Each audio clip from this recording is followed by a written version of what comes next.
नमस्कार दोस्तों, कैसे हैं आप सब। आशा करता हूं आप सभी सुखी व स्वस्थ होंगे। दोस्तों, मैं हूं एडवोकेट राजेश। स्वागत करता हूं आप सभी का एक बार फिर से आपके अपने YouTube channel secular finance TV पर। दोस्तों, आज हम जिस विषय पर बात करने वाले हैं दोस्तों, वो बहुत ही गंभीर विषय है, आपके साथ सरोकार रखता हुआ विषय है। दोस्तों, आपको इस वीडियो को पूरा देखना चाहिए और समझना चाहिए, कहीं ये आपके साथ ऐसा तो नहीं हो रहा। जी हाँ दोस्तों, आइए वीडियो शुरू करते हैं।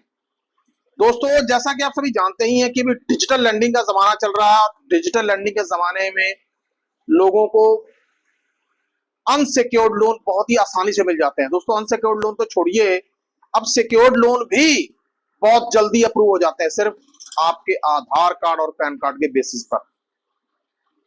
अब दोस्तों, सब कुछ अप्रूव हो जाता है, लेकिन होता क्या है उसके बाद में, लोन कंपनियों का रिकवरी प्रोसेस शुरू हो जाता है। वो भी उनके लिए जो लोग ईएमआई को टाइम से नहीं दे पाते।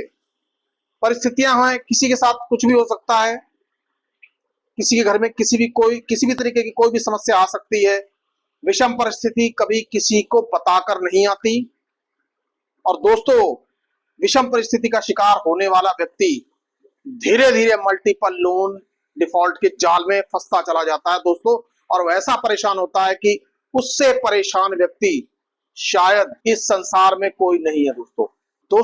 लेकिन एक तो वो वैसे ही अपने घर से परेशान होता है, ऊपर से ये लोन कंपनियां बजाय उससे सहानुभूति दिखाने के उसके ऊपर उल्टा ऐसा प्रेशर बनाती हैं कि कई बार ऐसा देखा गया है कि बेचारा लोन डिफॉल्टर गलत गलत स्टेप उठाने की बारे में भी सोचना शुरू कर देता है दोस्तों। लेकिन दोस्तों, यदि लोन धारक ऐसा सोचता है, गलत गलत स्टेप उठाने के बारे में सोचता है, तो ये बहुत गलत बात है दोस्तों। इसको कहते हैं कि हालातों से ना लड़ना, हालातों से डरकर भाग जाना। खैर दोस्तों, ये सब बातें तो मैं अपने कई सारे वीडियोस में पहले कह चुका हूं, लेकिन दोस्तों, चर्चा का विषय आखिरकार है क्या, वीडियो का उद्देश्य है क्या। दोस्तों, वीडियो का उद्देश्य आज ये है कि आपने कई बार रिकवरी एजेंटों के मुंह से सुना होगा कि जी आप लोन नहीं पे करोगे तो आपको पुलिस पकड़ के ले जाएगी। कंपनियों के रिकवरी एजेंट फोन पर आपको धमकाते रहते हैं, आपके घर पे पुलिस आ जाएगी, आपको ये हो जाएगा, आपको वो हो जाएगा। और दोस्तों, बात यहां तक होती तब भी थी। अब हो क्या रहा है कि लोन कंपनियां, कई मामलों में ऐसा देखा गया है कि लोन कंपनियां क्या कर रही हैं, बीएनएस की धारा 316 और 18 के तहत केस दायर कर रही हैं दोस्तों, क्रेडिट कार्ड डिफॉल्ट होने पर। जबकि क्रेडिट कार्ड डिफॉल्ट होना या अनसिक्योर्ड लोन डिफॉल्ट होना हमेशा से ही सिविल नेचर में आता है दोस्तों, यानी कि इसको हमेशा से ही एक सिविल केस के रूप में ही ट्रीट किया जाता रहा है दोस्तों, कंपनियों ने यदि पैसा वसूलना है तो कंपनियों के पास कई सारे रास्ते हैं। आर्बिट्रेशन सिविल नेचर का है, लोन रिकवरी सूट भी डाला जा सकता है, लेकिन कंपनियां डालेंगी नहीं। कंपनियों को एक ही चीज पता है कि लोन डिफॉल्टर को डराओ और उससे पैसा वसूल लो। दोस्तों, आज मैं आपका यही डर दूर करने के लिए आपके सामने हूं दोस्तों। अब दोस्तों, ये बात मैं ऐसे ही नहीं कह रहा, क्योंकि दोस्तों इसके ऊपर माननीय सुप्रीम कोर्ट का एक बहुत ही जबरदस्त फैसला आया दोस्तों। और दोस्तों, फैसला भी ऐसा कि जिसने लोन कंपनियों की नींद हराम करके रख दी है दोस्तों, फैसला उत्तर प्रदेश से जुड़ा हुआ था, और उस मामले में बंदे के ऊपर सेक्शन 138 का केस था, और साथ के साथ उसके ऊपर एफआईआर भी पुलिस ने दर्ज कर दी। अब दोस्तों, अब आप ये देखिए, एक तो 138 का केस, चेक बाउंस का केस। अब चेक बाउंस का केस तो सिविल नेचर का केस है, नेगोशिएबल इंस्ट्रूमेंट एक्ट वो तो है ही अलग तरीके का केस। उसको लेकर उसके बाद भी उस व्यक्ति के ऊपर एफआईआर दर्ज कर दी गई दोस्तों, केस की डिटेल्स आपकी स्क्रीन पर है, आप ध्यान से देखिए और पढ़िए कि माननीय सुप्रीम कोर्ट ने आखिरकार कौन सी टिप्पणियां की हैं दोस्तों। तो दोस्तों, यहां तक कि उस व्यक्ति की बात माननीय हाई कोर्ट ने भी नहीं सुनी, क्योंकि वो जिसके ऊपर एफआईआर की गई थी वो व्यक्ति एफआईआर को रद्द करवाने के लिए, समनिंग ऑर्डर को रद्द करवाने के लिए माननीय हाईकोर्ट पहुंचा था, लेकिन वहां पर उसको किसी प्रकार की राहत नहीं मिली। अब दोस्तों मामला पहुंचा माननीय सुप्रीम कोर्ट की अदालत में। अब माननीय सुप्रीम कोर्ट की अदालत में जब मामला पहुंचा, जिसकी अध्यक्षता honourable chief justice Sanjeev Khanna कर रहे थे दोस्तों।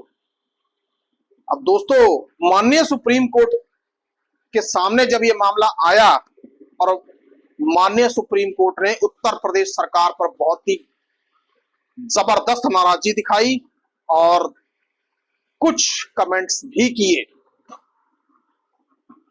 दोस्तों।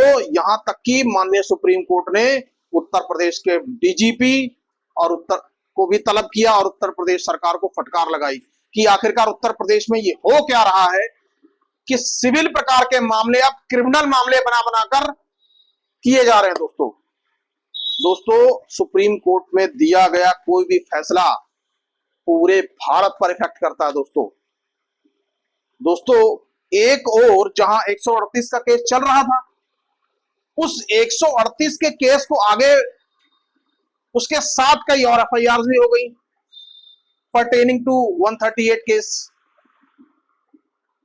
अब माननीय सुप्रीम कोर्ट ने जो एफआईआर थी सारे केस को ध्यान से देखा, एफआईआर से संबंधित जिला अदालत में जो भी कार्रवाइयां चल रही थी उन सभी के ऊपर रोक लगा दी दोस्तों। अब देखिए कि किस तरह से सुप्रीम कोर्ट ने इस मामले को देखा। दोस्तों ये बात साफ है कि जो मामला सिविल नेचर का हो उसको क्रिमिनल केस बना बनाकर किस तरह से लोगों को परेशान किया जाता है दोस्तों। तो दोस्तों ये फैसला आप सभी लोगों के लिए एक संजीवनी का काम कर सकता है दोस्तों माननीय सुप्रीम कोर्ट का यह फैसला लोन कंपनियों के लिए भी एक तगड़ा झटका है कि जो कार्रवाई सिविल नेचर की होनी चाहिए वो कार्रवाई उसको क्रिमिनल नेचर की बना बनाकर माननीय कोर्ट में लगा रहे हैं दोस्तों यदि ऐसा कोई केस आपके साथ हो रहा है, यानी यहाँ जैसे आपका कोई क्रेडिट कार्ड डिफॉल्ट है या पर्सनल लोन डिफॉल्ट है या कुछ भी अनसिक्योर्ड लोन के साथ जुड़ा हुआ कुछ भी, लोन कंपनियां यदि आपके ऊपर बीएनएस की धारा 316 या 318 के तहत क्रिमिनल केस करती हैं तो दोस्तों तैयार हो जाइए कंपनियों को करारा जवाब देने के लिए। दोस्तों ये वो जजमेंट है, इस जजमेंट के पेश होते ही माननीय लोअर कोर्ट में जो चल रहा मामला है दोस्तों वो शायद ज्यादा देर तक नहीं टिक पाएगा दोस्तों, क्योंकि माननीय सुप्रीम कोर्ट की बड़ी स्ट्रांग ऑब्जर्वेशन है दोस्तों मैं आपको बता दूं, चाहे क्रेडिट कार्ड डिफॉल्ट हो, चाहे पर्सनल लोन डिफॉल्ट हो, चाहे क्रेडिट लाइन डिफॉल्ट हो या चाहे सिक्योर्ड लोन का ही डिफॉल्ट क्यों ना हो दोस्तों, इसमें कार्रवाई हमेशा सिविल केस प्रक्रिया के द्वारा ही की जाती है दोस्तों। क्रिमिनल केस तो तब होता है जैसे 138 का केस है या पेमेंट्स एंड सेटलमेंट एक्ट का केस है और आप पेश नहीं होंगे तो जब नॉन बेलेबल वारंट इशू हो जाता है या प्रोक्लेम्ड ऑफेंडर की प्रक्रिया शुरू हो जाती है उसके बाद पुलिस की इन्वॉल्वमेंट होती है दोस्तों। लेकिन दोस्तों लोन कंपनियां पैसा वसूलने के लिए अब क्रिमिनल कंप्लेंट केस भी माननीय अदालतों में फाइल कर रही है दोस्तों, जो कि ये बहुत बड़ी चूक है इनकी तरफ से, बहुत बड़ी गलत बात है दोस्तों। यदि ऐसा कोई सम्मन या ऐसा कोई नोटिस आपके पास आता है तो दोस्तों उसका बहुत ही करारे तरीके से जवाब दीजिए।